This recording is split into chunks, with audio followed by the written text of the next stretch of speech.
ఉమ్మడి కృష్ణా జిల్లాలో ప్రసిద్ధ కాంచన నూజివీడు మండల గొల్లపల్లిలో వేంచేసిన శ్రీ రఘునాథ స్వామివారి బ్రహ్మోత్సవాలు ఘనంగా జరుగుతున్నాయి. ఈ నెల 6వ తేదీ నుండి స్వామివారి మహోత్సవాలు ప్రారంభమయ్యే ఆలయ కార్యనిర్వహణాధికారి సతీష్ కుమార్ పర్యవేక్షణలో ఈ ఉత్సవాలు అత్యంత వైభవంగా బుధవారం నిర్వహిస్తున్నారు. నూజివీడు మండలం గొల్లపల్లిలో జరుగుతున్న శ్రీ రఘునాథ స్వామి తిరు కళ్యాణ బ్రహ్మోత్సవాలలో పాల్గొన్న గృహ నిర్మాణ మరియు సమాచార శాఖ మంత్రివర్యులు శ్రీ కొలుసు పార్థసారథి మంగళ వాయిద్యాలతో తిర్లపు బిందె హోమాలు స్వామివారికి ప్రత్యేక పూజలు నిర్వహించారు. మురళీకృష్ణ కోలాట బృందం వారిచే ప్రత్యేక కార్యక్రమాలు చేపట్టారు. గజవాహనంపై ఎదుర్కోలు ఉత్సవమునకు స్వామివారు తరలి వెళ్లటం ఈ ఉత్సవంలో అత్యంత ముఖ్యమైన ఘట్టంగా భక్తులు చెప్తున్నారు. రాత్రి 9 గంటలకు రఘునాథ స్వామివారి కళ్యాణ మహోత్సవం అత్యంత వైభవంగా నిర్వహించడం జరుగుతుందని కార్యనిర్వహణాధికారి తెలిపారు.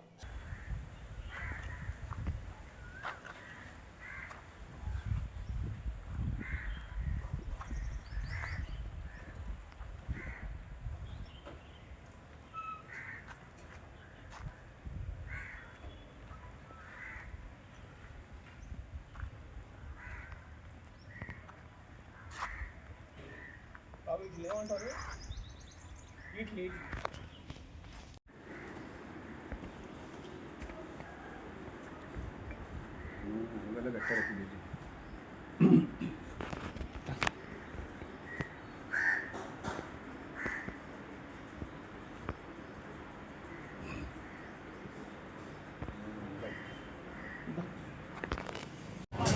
సాగదీసారా బొమ్మ పడ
శ్రీ రఘునాథ స్వామివార్ల తిరుపతి మహోత్సవానికి ముఖ్య ఆహ్వానితులుగా కూడా మన నూజివీడు నియోజకవర్గ శాసనసభ్యులు మినిస్టర్ గారు అయినటువంటి కొలుసు పార్థసారథి గారిని ఆహ్వానించాం. అలాగే ఈ కళ్యాణ మహోత్సవాల్లో అన్నదాన కార్యక్రమం నిర్వహిస్తూ ఉన్నాము. దానికి 25,000 మందిని ఆహ్వానిస్తూ ఉన్నాము. ఈ అన్నసమారాధన కార్యక్రమం కాకుండా దేవస్థానం వారు లైటింగ్ కొంతవరకు ఏర్పాటు చేసినా కానీ మా అన్నసమారాధన కమిటీ ద్వారా ఆంజనేయ స్వామి ఆలయం వరకు కూడా లైటింగ్ ఏర్పాటు చేసి ఉన్నాము. తర్వాత విజయ డైరీ నుంచి వాటర్ కానీ, విజయ డైరీ నుంచి మజ్జిగ ఏర్పాట్లు కానీ, అలాగే భక్తులకు పానకం ఏర్పాట్లు, అన్ని ఏర్పాట్లు కూడా అన్న సమారాధన కమిటీ ద్వారా చేసాము. అలాగే వచ్చే భక్తులందరికీ కూడా గ్రామ తెలుగుదేశం పార్టీ తరఫున అందరికి కూడా స్వాగత సమాంజలి తెలియజేస్తూ ఉన్నాము. అందరూ కూడా ఈ కార్యక్రమంలో కార్యకర్తలు భక్తులు అందరూ కూడా సాయంత్రం జరిగే తిరుకల్యాణ ఉత్సవానికి పాల్గొని స్వామివారి ఆశీస్సులు పొందాల్సిందిగా ప్రార్థిస్తూ ఉన్నాం.